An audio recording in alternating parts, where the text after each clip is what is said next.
Hello, everyone. My name is Nalene Enders, and I'm the Library Director at Kentucky Christian University in Grayson, Kentucky. And today I'm going to show you how to navigate our catalog discovery system that we've just added here at KCU. If you go to our library homepage at kcu.edu/library, you will see our homepage. And if you go to the left-hand column, you can click on Research, which is the second tab down.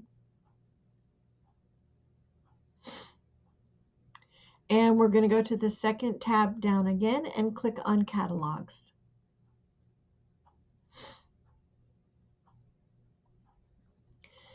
On our catalogs page in the center, you will see under the link to our online catalog discovery system that there is also a LibGuide that's been created to help you navigate through our system if you prefer to do it without a video. Our discovery system means that it will not just search the print books on our shelves or the print journals, it will also search all of our ebooks and all of our databases all at the same time. So you type in a search once and it will bring up all the resources that you could possibly pertain to your topic. So we're going to click on that today. On this screen, you're going to see at the very top right, it's going to say sign in. And this will allow you, if you sign in, to have a couple of different nice features, but it will also make sure that you are logged in to the system so that when you access our databases, you can immediately open up the articles. So we're going to click on sign in today.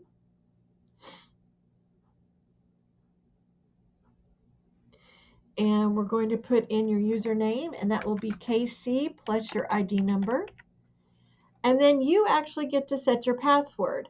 So if you do not have that, have not had that opportunity yet, what you will need to do is send an email to me at nenders@kcu.edu and include your ID number. And then I will initiate the link that will let the system send you the set reset password link, and you will be able to set up your own password. So we're going to click on sign in today.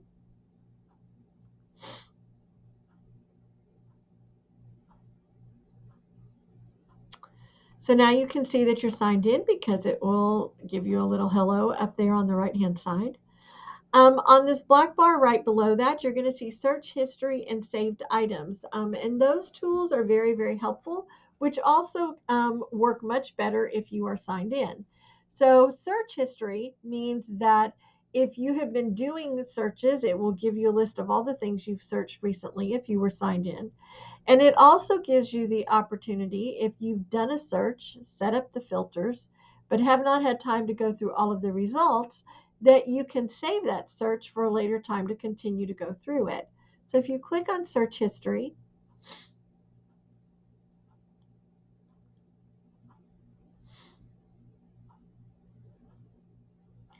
you can see that it will list all of the things that you've been searching. If you want to save a search to use later, then what you can do is go over to your actions button and click on save search. And it will put that, once you click on save, into your save searches link, which if you look right next to search history, it will be right there and it will list all the things that you have saved. Okay. So we're going to go back to our search screen.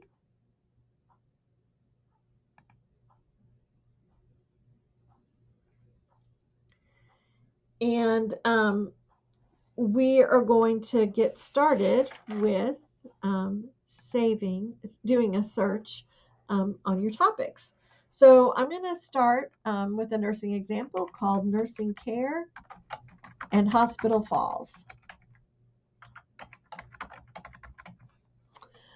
I will point out to you there is an advanced search screen up at the top, but this basic search screen seems to work really well, so I would highly recommend starting there.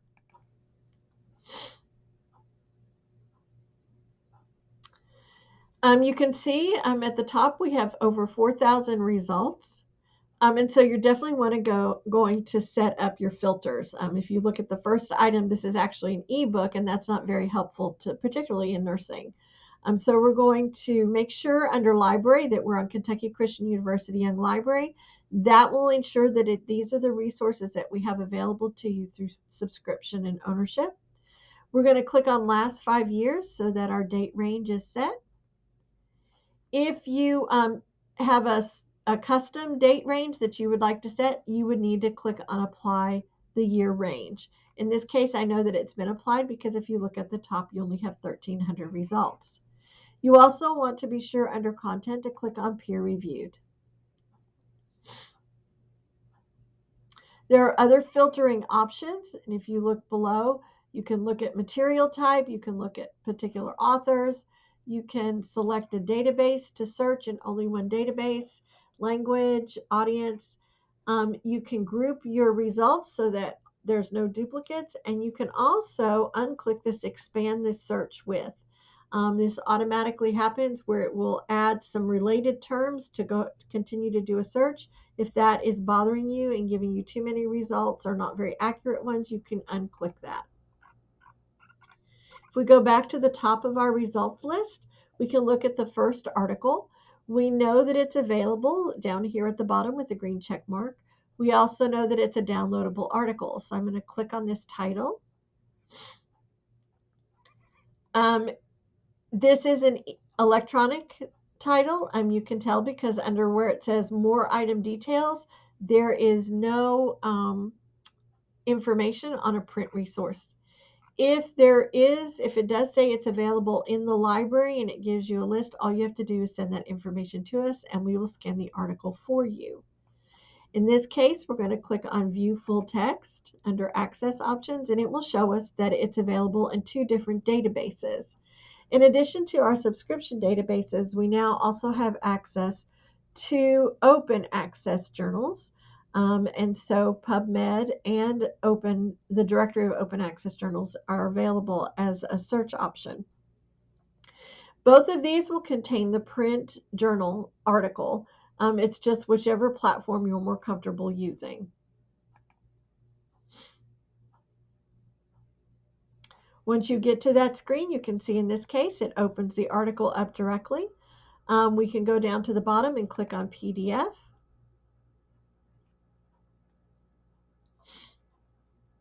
It will load your article. You can now download that onto your desktop or into your Google Drive, and you will be able to access that article later. If you don't want to use any of those options, you can also save the article. So if you click on Save, it will highlight that star. If you look up here on the top right, it will say Saved Items. So you can just put all the articles that you want to read into that saved items. You do want to be sure at the end of your session that you put those saved items onto a saved list. So we can create a list.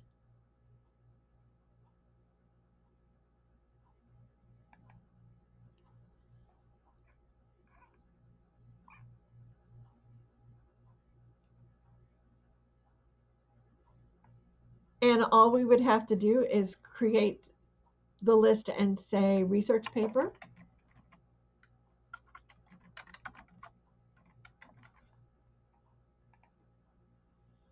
Click on Save.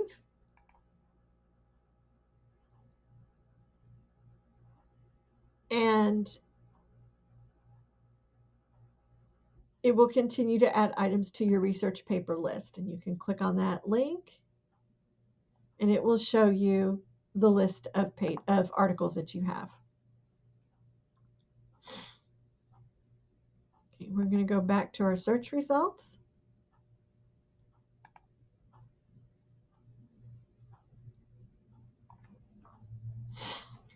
And we're going to go back all the way back to the list. If we look at the second article and click on it,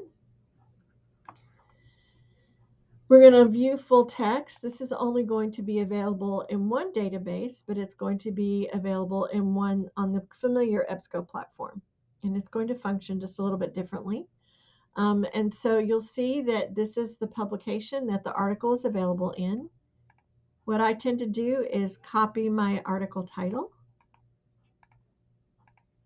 go to your search within this publication, paste your title in,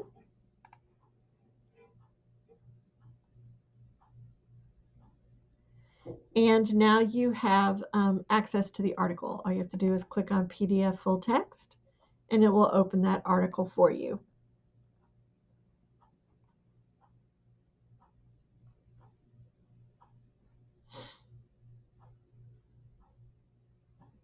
And you can again download that to your laptop or to your Google Drive.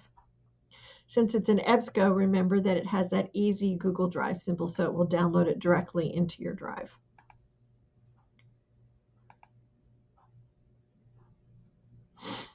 You can also, if you look at these articles, if you click on Cite, it will allow you to select your style, and you can copy that citation and paste it into your document. However, I will tell you that all of this nice italics and correct punctuation does not exist when you copy the citation. This is powered by EasyBib. So if you look here in the highlighted one, that is what it will look like when you paste it. You can see there's no italics listed on your citation, which can be fine if that's what you want to do. However, I still would recommend Zotero Bib simply because you can create your entire bibliography, and it will have the hanging indent and be in alphabetical order at the end for your reference page. But that is your choice, and this is an option for you. Sometimes you'll be doing a topic and you won't be able to find enough resources to complete your research. In that case, what you want to do is start looking for articles that you can request from other libraries through interlibrary loan. So what we would do in that case is we'd go over here to the left-hand column and click on Libraries Worldwide. And that's going to give you a comprehensive listing of items on your topic that are available to you. So if you look, the first one is still going to be available and available. I'm double checking my parameters to make sure that the date range is still set, and then I'm still looking at peer-reviewed materials.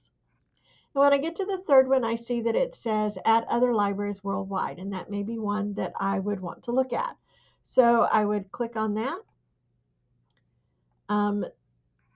Get any additional details that I would like, and if you look over to the right, it will say request item through interlibrary loan. So you would click on that.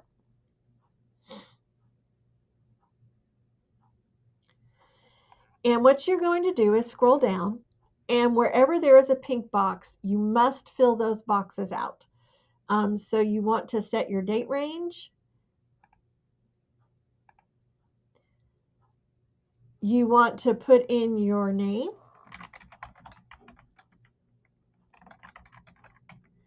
Your patron ID is optional, but I highly encourage you to put in KC plus your ID number.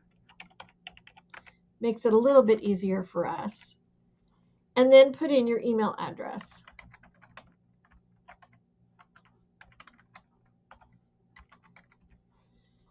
The telephone is optional, but I would highly recommend that you put that in so that if we do have a problem with the article, that we can contact you and minimize the amount of time you're waiting to get your materials back to you. Once that's completed, click on Submit. We will receive that and we will do the processing. And as we've always done, we will email the articles to you or any books that you need scanned or anything like that.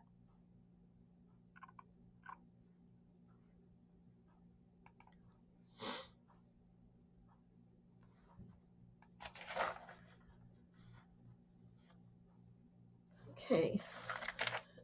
One more thing that I would like to show you is that one of your fellow nursing students had an issue earlier with an article that was very difficult. It said that we had it, but it was difficult to locate the material. So what I'm going to do is go back to we're going to clear the filters, and I'm going to go back to our search screen.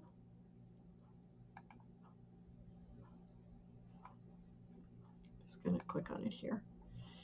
And I'm going to paste this article.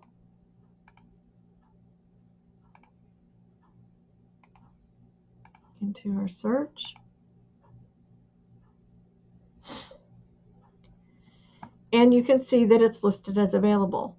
If I click on that article, it's going to say view full text.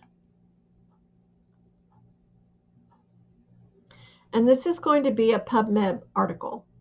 So PubMed has a lot of information compacted very tightly. So you can click on the link, but in general, it may open the article, but sometimes it will only give you part of it. In this case, it gives you the HTML. If you would prefer to have a PDF, if you go down to the bottom and click on PDF, below the citation, that will give you the PDF of the article, which I think tends to be a little bit easier to work with.